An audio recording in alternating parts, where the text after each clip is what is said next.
apa kabar? Sudah lama ya kita nggak bertemu bersama di pelajaran seperti ini lagi. Ya udah, yuk kita mulai belajar aja sekarang.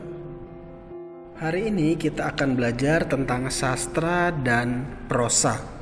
Apa sih yang dimaksud dengan sastra itu? Sastra berasal dari bahasa Sanskerta, yaitu sas dan tra. Sas artinya mengajar dan tra artinya alat.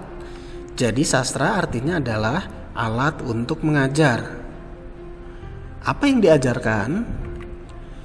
Jadi pada zaman dahulu, orang-orang tua kalau ingin mengajarkan kepada anak-anaknya tentang kebaikan, maka mereka menggunakan cerita. Nah, jadi di sini karya sastra digunakan sebagai alat untuk mengajarkan nilai-nilai moral atau nilai-nilai kemanusiaan. Nilai moral misalnya baik dan buruk, benar atau salah, dan lain-lain. Jadi kesimpulannya, karya sastra yang baik adalah karya sastra yang di dalamnya terdapat nilai-nilai moral atau nilai-nilai kemanusiaan. Ada 3 jenis karya sastra, yaitu puisi, prosa, dan drama. Sekarang kita akan secara khusus membahas tentang prosa. Prosa ada 2 macam, yaitu prosa lama dan prosa baru. Prosa lama biasa juga disebut dengan istilah sastra klasik. Sedangkan prosa baru biasa disebut dengan sastra modern. Ciri-ciri dari prosa lama adalah yang pertama, biasanya bersifat anonim. Artinya, cerita itu tidak diketahui siapa penulisnya atau siapa pengarangnya. Yang kedua, bersifat komunal. Artinya, menjadi milik bersama. Yang ketiga, biasanya bersifat irasional. Irasional artinya tidak masuk akal, sesuatu yang mustahil. Dan yang terakhir, ciri prosa lama adalah mengajarkan tentang moral. Contohnya adalah dongeng atau legenda tentang Timun Mas. Cerita Timun Mas kita semua sudah tahu pasti ceritanya. Cerita Timun Mas tidak diketahui siapa penulisnya, artinya anonim. Dan yang kedua, cerita Timun Mas diyakini berasal dari daerah Jawa, tetapi tidak diketahui dari daerah mana tepatnya atau siapa pemiliknya, sehingga menjadi milik masyarakat bersama, menjadi milik masyarakat Jawa atau bersifat komunal. Dan yang ketiga, cerita Timun Mas juga bercerita tentang raksasa, tentang buto ijo. Ceritanya tentang anak perempuan yang cantik yang muncul dari dalam sebuah timun. Itu adalah cerita yang tidak masuk akal. Tetapi cerita Timun Mas mengajarkan tentang moral, bahwa kita tidak boleh putus asa seberat apapun masalahnya yang dihadapi.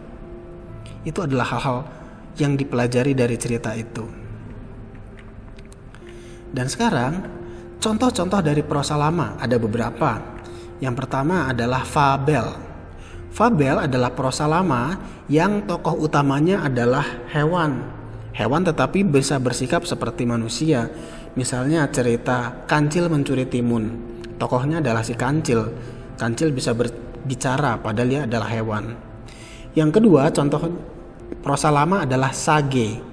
Sage adalah cerita lama atau prosa lama yang berhubungan dengan sejarah atau kerajaan. Contohnya cerita tentang calon arang atau cerita-cerita tentang kerajaan-kerajaan. Yang ketiga, cerita prosa lama yang termasuk dalam prosa lama adalah mite atau mitos. Dalam mite atau mitos, prosa lamanya terdapat kekuatan gaib. Misalnya di dalamnya ada cerita tentang Nyi Roro Kidul. Nyi Roro Kidul, ratu dari pantai laut selatan, memiliki kekuatan yang supranatural, kekuatan gaib. Itu adalah mitos. Yang berikutnya, contoh prosa lamanya adalah legenda. Legenda adalah cerita lama yang menceritakan tentang asal-usul suatu tempat. Misalnya legenda Gunung Tangkuban Perahu, atau asal-usul terjadinya Danau Toba, dan lain sebagainya.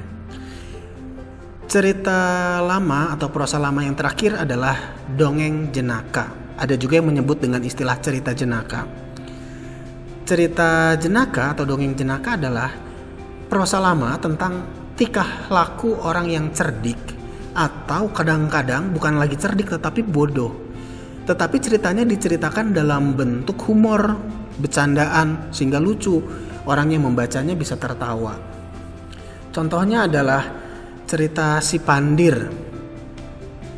Kalau kalian cari kisah lama cerita Si Pandir, ceritanya tuh lucu. Nanti kita coba belajar bersama-sama ya. Dan dengan demikian berakhirlah materi kita hari ini tentang sastra dan prosa. Terima kasih sudah menyimak pelajaran ini. Oke, itu materi pelajaran kita hari ini. Gimana? Mudah kan? Sekarang waktunya kalian melanjutkan dengan mengerjakan latihan. Kerjakan dengan baik ya. Kalau ada yang mau ditanyakan, silahkan hubungi guru kalian. Oke, sampai ketemu lagi. Bye-bye.